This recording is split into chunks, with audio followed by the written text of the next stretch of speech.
You take fair notions, don't you? No notions whatsoever. You took serious notions.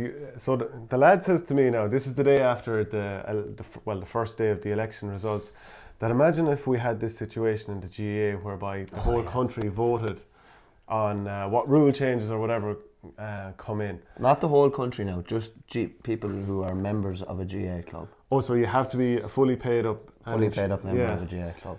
Well, let's tease it out.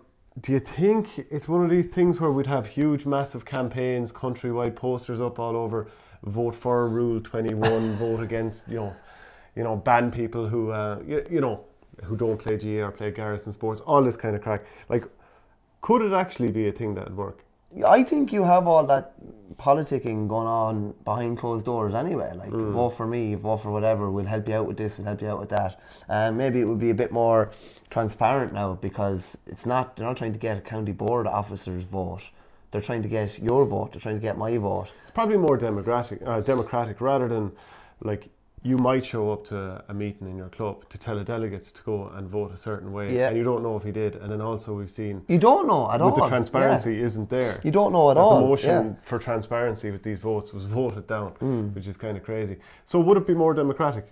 Oh, it would definitely be more democratic, because everybody would have a say, and there's no way the numbers stack up. Like, if everybody gives out about different things that are going on in the GAA. For instance, I think the advance mark is absolutely ludicrous. I think whoever I'm not saying whoever put it together, because it's okay to trial these things, but whoever managed to get this on the claw, and all the people that managed to vote for it, I think it's ludicrous to bring in something that nobody was calling for, really. To be honest with you, not many people anyway. I didn't hear anybody, and now that's a change that's been made.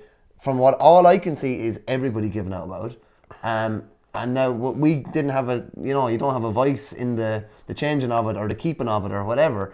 And I just think this will be a way, maybe, of letting people have their say a bit more. Now, I'm not saying, because money is what it would all come down to, and the cost of an election or voting or whatever.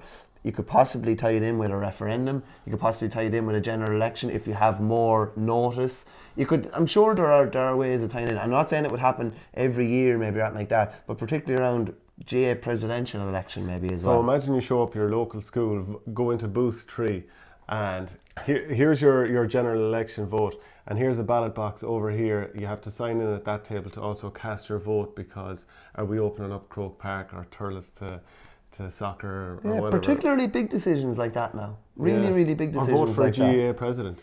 Yeah, I think that's a pretty big thing as well. Do you know what I mean? At least you're getting your say, and at least then everybody would. Yeah, you'd have a fair idea of what his policies are. Okay, if he or she is going to be GAA president, what are they going to do? And then you at least get to cast your vote, and it's not. What does everybody give out around Congress time every year? It's people would say a load of old lads going down there. That's what people would say. A load of old lads going down there who are not in tune with what's going on, and are particularly not in tune with what players want. It wouldn't stop the giving out, though. No. People would still be furious with the results. At least it wouldn't stop the giving out, but at least you have some sort of a say in the process.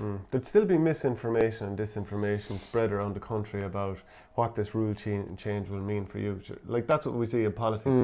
We'd see it in the GAA too. Oh, we surely would. Yeah, I just think it would be interesting. I think I worry that the GAA is, well, it's definitely not, but I worry that's not becoming a democratic organisation anymore, and the decisions are being made that the people on the ground are having very little say in, and I don't like that. As in, almost these decisions are railroaded from the top, that we'll get your man in Clare, for example, and tip on side, and we'll get this through, and his back will be scratched later on. This sort of crack. Kind of. Well, look at the Tier 2.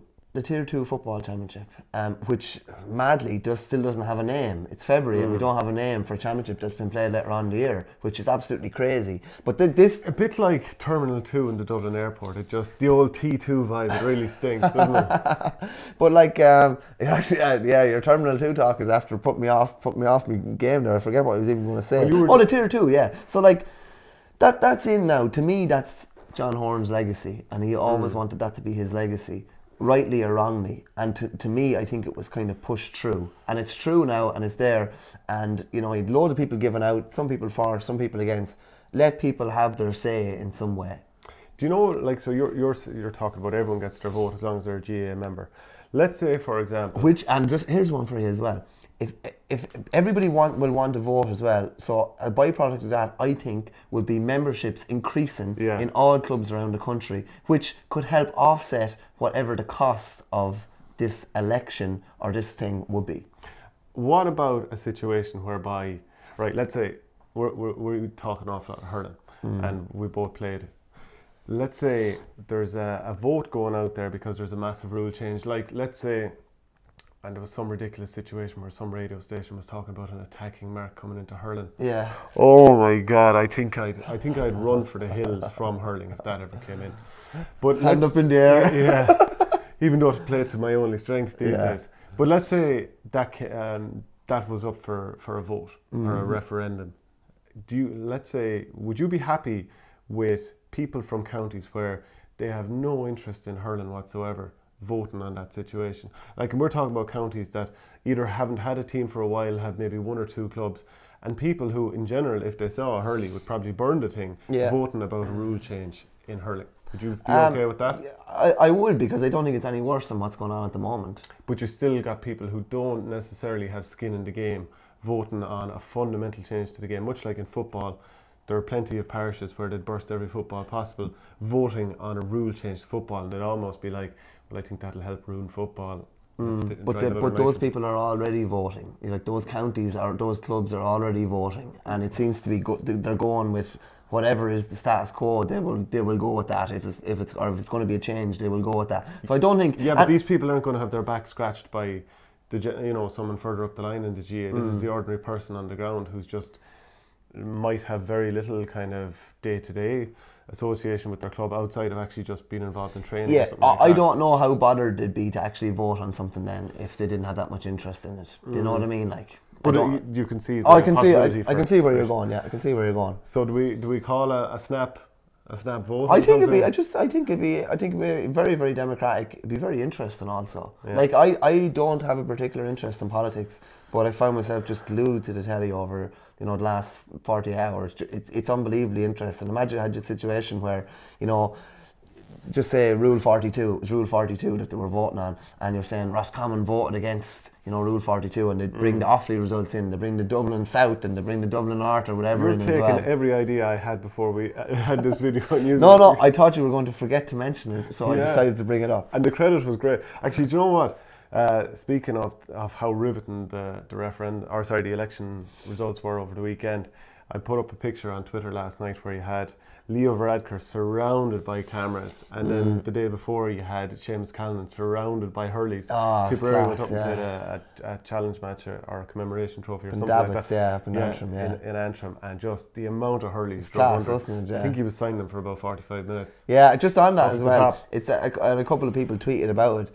And the more than the Schlockneil game being up north as well, and the crowds that brought it, and all the Ulster clubs and Ulster people that went to it, not just from Schlockneil. You're talking about against Dunloy? 7,000? No, against Ballyhale, sorry. Oh, sorry, yeah. And I just think that's great, and like, the effects of Tipperary going up there and the effects of Seamus Callan standing out in the field for 45 minutes and not going in or getting a tracksuit on or anything like that is, I just think it's massive. It's very hard to quantify the knock-on effects that has for some young fella. Maybe he won't go on and hurl anymore, but he'll always remember, or he might have to hurl at home or something like that. I think all that kind of thing means a lot. In fairness to Liam Sheedy, he's been involved with Tip as an advisor. He kind of helped to get Darren Gleeson in there as well. And obviously, and then obviously the link there helped to bring them back up as All-Ireland champions going up to Antrim to open up a pitch. It's been huge.